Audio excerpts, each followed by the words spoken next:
It's Jenny D and Health Tidbits with Dr. Kohli.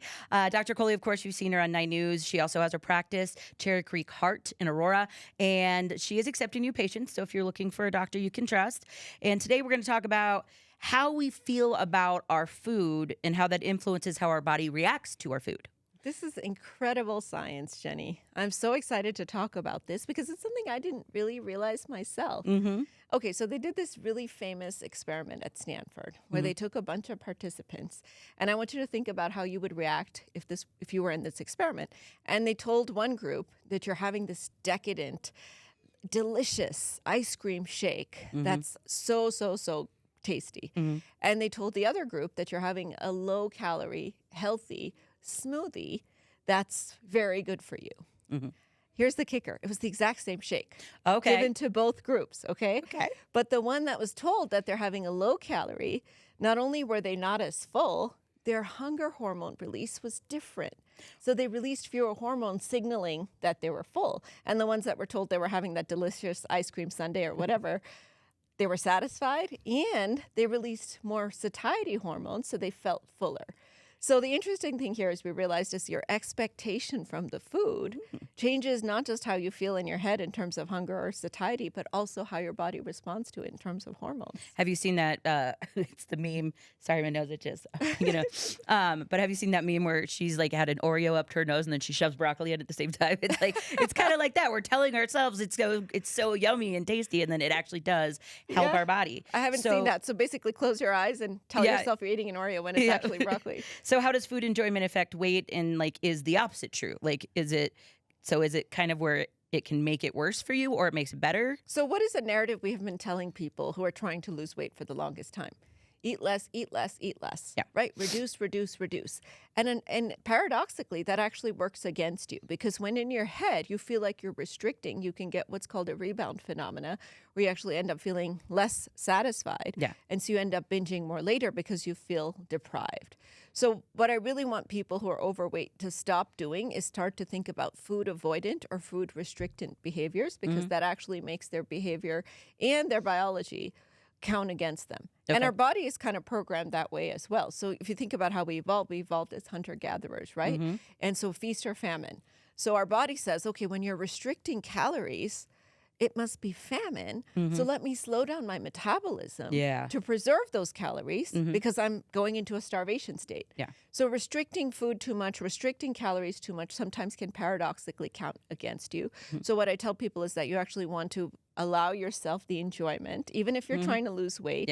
Just make sure that it's done at the right proportionate amounts. So if you feel like you really have to eat some tasty snack, that may actually make you feel more full than saying, okay, I can never eat ice cream ever again because I'm on a diet. And what about processed foods and stuff? Because you're always saying don't do the processed foods. It's always better. Does that affect it as well? It affects it so much. And the interesting thing about processed foods, it's like a fire hydrant on an ant, right? And so you have this beautifully tuned feedback system of satiety and hunger and what have you. And then you blow a fire hydrant on it when you eat processed foods because it just completely destroys the satiety signal.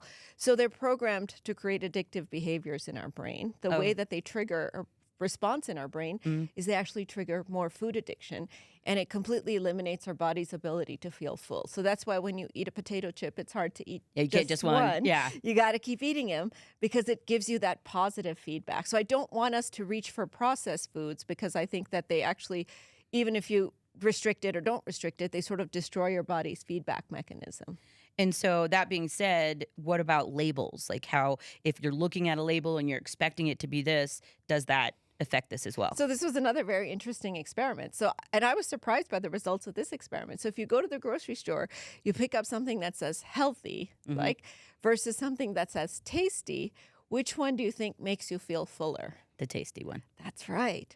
And so this idea of all the time picking up foods that say healthy on them, the label, again, it's that expectation, right? And it could be tasty and healthy. Or hey, we added protein to this, which is the new thing where everything has protein in it. You're You're like, my latte has protein, therefore I must be feeling better with it. So I just want us to start to focus a little bit more on not necessarily picking foods labeled as healthy, but picking foods that are healthy, that may be labeled as tasty. Okay. Right? So think about like a strawberry with a little bit of yogurt. That's healthy, but that's tasty. So if you in your head as you're eating it, think of it like you said, like an Oreo cookie, as opposed to thinking of it like a strawberry, you're probably going to get more hunger, more satiety out of it, which will make it less likely that you binge on something else. And later. how does this affect like people that are wanting to reduce their weight? So I want us to stop approaching our weight like it's the enemy, because we know, of course, we live in the era of GLP-1 receptor agonists, which are injection medicines that can change our satiety, change our dopamine response, change our reward system. They change our relationship with food. But I don't want us to have an antagonistic relationship with food, even if we're trying to lose weight, because that paradoxically actually makes us gain more weight. I want us to appreciate the food that we have. I want us to enjoy the food that we have. And I just want us to think about how we can eat more healthy food that we enjoy eating. But again, limit the sizes. Yeah. So you don't necessarily want to say, I can't ever eat this. But you want to say, okay, maybe I'll just eat this in Everything in moderation. Yeah. So I like to cheat with the dessert once a week. It's usually my Sunday is my cheat day. And I eat whatever I feel like eating. But I just make sure that the portion size, whether it's a cookie or whether it's a brownie or anything else that I feel like eating, is small, so that I'm not inundating, again, my brain with too much sugar. But you're like, ooh, you're so pretty.